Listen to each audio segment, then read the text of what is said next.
Papuri, salamat sa karangalan at salamat sa inspirasyon. Yung award po na ito, inaalay po namin una sa lahat sa ating Panginoon. Pangalawa sa lahat po ng mga announcers, mga DJs po natin, mga technician, mga radio partners at mga station managers, lalong-lalo na po sa mahigit 12 million listeners po ng ating estasyon sa Luzon, Visayas at Mindanao at nasa labas din po ng ating bansa. Maraming salamat po.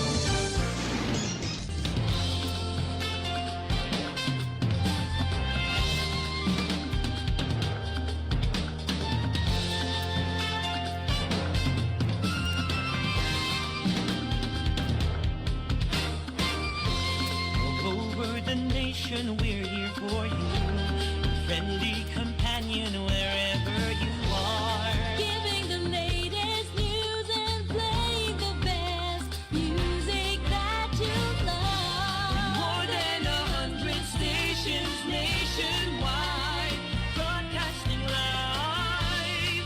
We are the biggest FM radio network.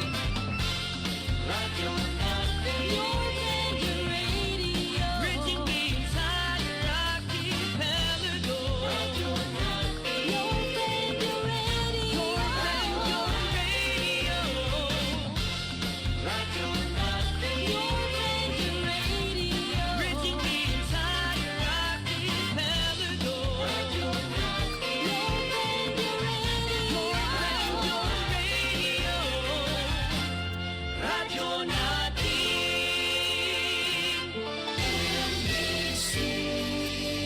Manila Broadcasting Company. DXTC 95.9 Radyo Natin FM of Manila Broadcasting Company, MBC Media Group is a proud member of the KBP, Kapisanan ng mga Broadcaster ng Pilipinas, in partnership with the Cotabato Institute of Technology, Foundation Incorporated, KIXP.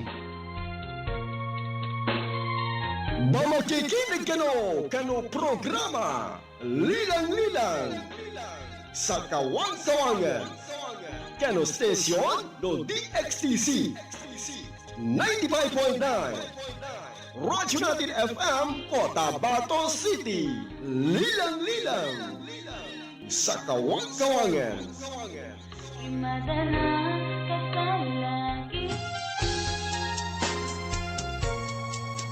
DXTC 95.9 na Radyo Natin FM Cotabato City sa proud member of the KBP Kapisanan ng mga broadcaster ng Pilipinas of MBC Manila Broadcasting Company or Media Group.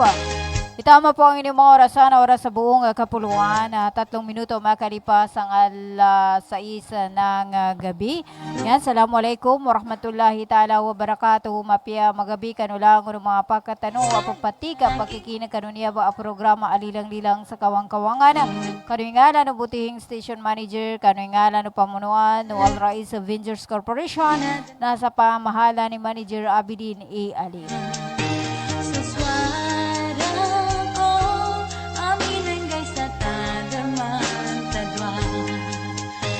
Kanong ingalan mambo do admin officer KBP license Sir PB Jowaril do so news head Miss Norunisa Mamintal Kusin kanulang ng mga tagapadakusin sa 95.9 na Radyo Natin FM Cotabato City. Nyawon sa nagagalaman ng mana si Kakamaya matagapadano igana sa guna taman sa alas 7 sa magabi. Ayan, sa lahat po na gustong bubati-batiin ang kanilang mga mahal sa buhay, maaari po kayong mag-comment sa ating comment section. Ang radyo natin 95.9 Cotabato City.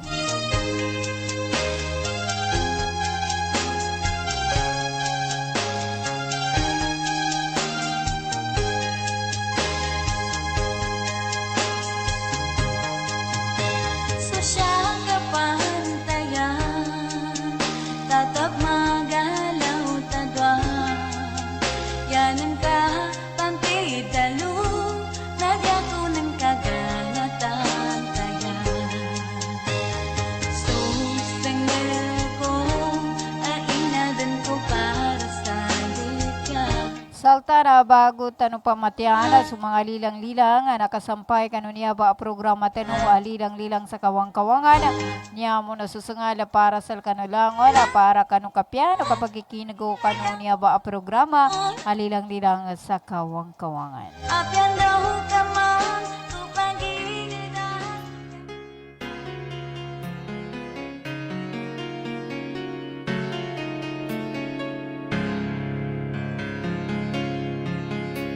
Tinatanong kung mahal kita at bakit nagkahiwalay.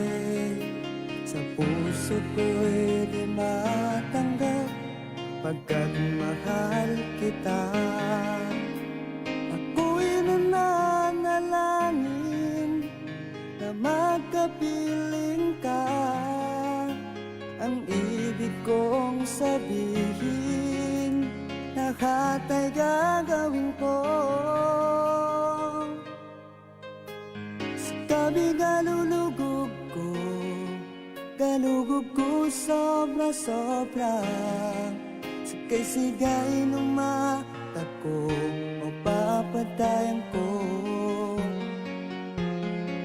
Napantam mo'y madala ko, udi ko din sa kamaylay. Daw kadantayan, kasagun na sakit kundan.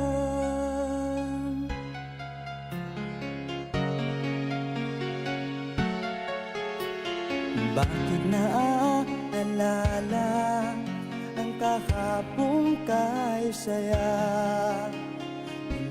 Muling bumabalik ang tamis ng pagsinta. Ako'y nananalangin na magkapiling ka. Ang ibig kong sabihin, lahat ay gagawin ko. Sa tabi galulugog ko sobra-sobra. Sigay-sigay ng mata ko, o papantayan ko. Napantam mo'y madala ko, udi ko din sa kamaylay. Daw kadantayan, kasagun na sakit pundan. Nais ko lang isuko ang iyong pagmamahal. Ako'y lalaki lamang na marunong magmahal. Bakit naaalala ang kahapong kay saya? Ulit-muling bumabalik ang tamis ng pagsinta. Ako'y nananalangin na magkapiling ka. Ang ibig kong sabihin, lahat ay gagawin ko. Si gabi galulugog ko sobra-sobra. Kay sigay ng mata ko, o papatayan ko.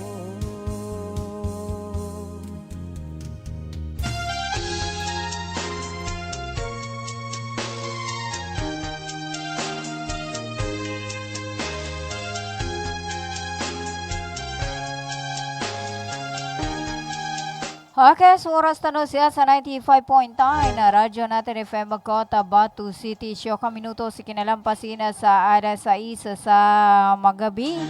Magikinig kanu po mo na siya kanu programa Alilang-lilang sa Kawang-Kawangan. Hello po sa ating mga avid listeners dito po sa may 37 barangays ng Kota, Batu City. Isang magandang gabi po sa inyong lahat. At sa 39 barangays ng Sultan Kudarat, Maguindanao del Norte. At sa may 34 barangays ng Dato Udin Sinsuata. At of course, dyan sa may 13 na barangays ng Sultan Mastura. Isang magandang gabi po. Mapia magabi kano lang uno pagkikinag. Kano 36 barangays, 36 municipality of Maguindanao. Sa 10 minuto sa kinalampasin sa alas 6 sa magabi. Saltanada na niya bisita to. Basi Malini.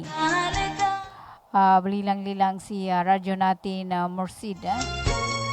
Galing pa ito ng Special Geographic Area. Sa lahat ng mga fans po. Mga fans.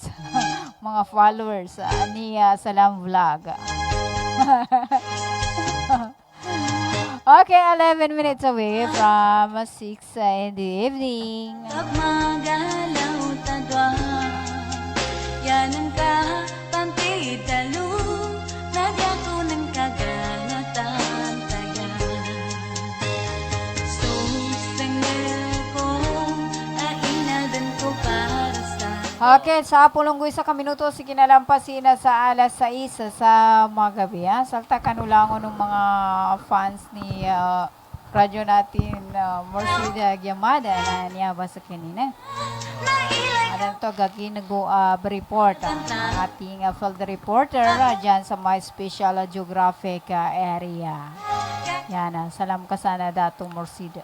Okay, Assalamualaikum warahmatullahi wabarakatuh sa lahat po ng mga listener po ng radyo natin Cotabato City, mapya magabisal kita rutanan and salam-salam sa kita rutanan, especially sa mga taga SGA, doon sa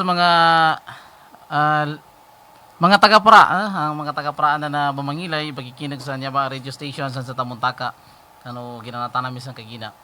Oy, gusto mo piyay niya programa na kanya Ate Maya, alilang-lilang sa Kawang-Kawangan. Sir Tanan, po mo sa may first time ka-bisita tano siya, although taga-parata no bun sa radyo natin. Again, niya po sa Maya ni first time taga-parata no si Ate Maya sa lilang-lilang sa Kawang-Kawangan. Again, to ba? Badilang-lilangan ko so mga pamilya ko sa Tugunan, SGA. Ando so mga pakakilala sa Salam Vlog na so Salam Vlog niya Ate Maya na niya tanubo siya i-upload na mga content kapod na kakwayan sa pangagi do so mga makabuluhan tigabasa na Tagalog. Arin kakwalo na guna-guna. Oo. Hindi yung mga content na kung ano lang yung nakikita natin na sa palagay natin ay magiging trending.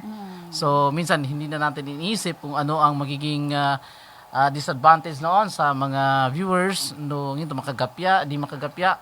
Ano to dito ng pagwintan. Kanya tabo bagitungan na viewers, no maka-earn ta sa kuna. Points. Oy, yung iba kasi ganun ang ginagawa. Ganun ang ginagawa. So, bilang ano na rin, paalala sa mga content creator na dahil kita ng mga be responsible sa pagpo-post sa social media. So, actually, hindi naman tayo vlogger na nagpa-vlog. Yung mga guys ganyan. Hindi tayo vlogger. Oo. Kasama tayo sa reporter ng radyo natin, Cotabato City. So, itong radyo natin ay under sa Manila Broadcasting Company. So, assign po tayo sa SGA. So, yung mga nangyayari po dyan sa SGA, na yung mga newsable, hindi yung mga kahit anong yung mga napapanahon na mga balita, peace and development, at kung ano-ano pa na dapat malaman, marinig ni Babo at si Papa, yun ang nire-report natin. So, dyan. So, sa mga listeners po natin dyan sa Special Geographic Area, sa mga viewers natin sa live natin po sa radyo natin 95.9 Cotabato City, mapya malulum sa kita notanan. So malalabon daw asalam na ipapadsampay na namin sa kanu sa kanunyaba magabi taga-prata no si Ate Maya sa programa ni niya Lilang-Lilang sa radyo natin. Oo, dati maano ko lang yung sa SGA. Dati Opo. doon sa page natin na na-hack ay laging nanonood si Mayor ng Nabalawag. Oo, si Mayor ng Nabalawag, no? So ngayon, ang mayor ng Nabalawag ngayon ay iba na. Sino Si Dato Renz. Dato Renz Tukuran. So dati, yung OIC mayor dati, nung yung inappoint na mayor, si Mayor Anwar Saluang. Oh, yan. So yun, avid listener at follower nung ating radyo natin, ng page ng radyo natin. So ngayon, since nahack yung Facebook natin dati, marami na tayong Baka followers si nun. Mayor na, yung bagong Mayor. Oo. Yes. So yun. So baka naman sa LGU ng Nabalawag. So maganda naman ang pamamalakad sa Nabalawag, no?